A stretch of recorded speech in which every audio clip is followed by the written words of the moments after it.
Hello, আজকে সন্ধ্যের সময় গুড ইভিনিং। আজকে কি করেছি দেখো। আজকে এই যে সন্দেশ তৈরি করেছি।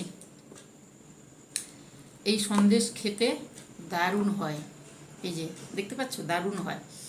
আমুল দুধ, আমুল দুধ হচ্ছে কাউ মিল্ক, যেটা ওটাই, ওইটা ওইটা হাফ লিটার নিয়েছি। আর দুটো 10 টাকার আমুলের দুধ নিয়েছি। কাস্টার্ড পাউডার নিয়েছি 2 চামচ।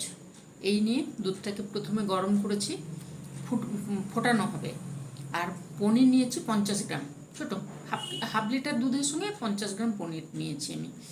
পনিরটাকে গ্রেট করেছি, দুধটাকে ফোটাচ্ছি, দুধটাকে ফুটিয়ে হাফ করে নিয়ে আসবো।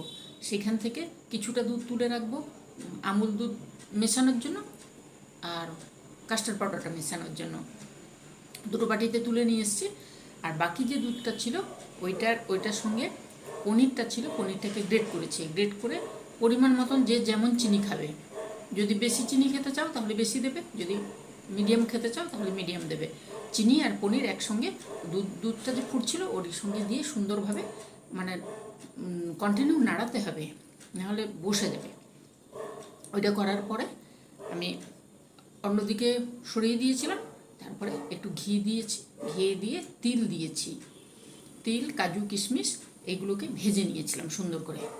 ভেজে তারপরে এটা যে তৈরি করছি দুধের, এই দেখো এর মধ্যে দিয়েছিলাম।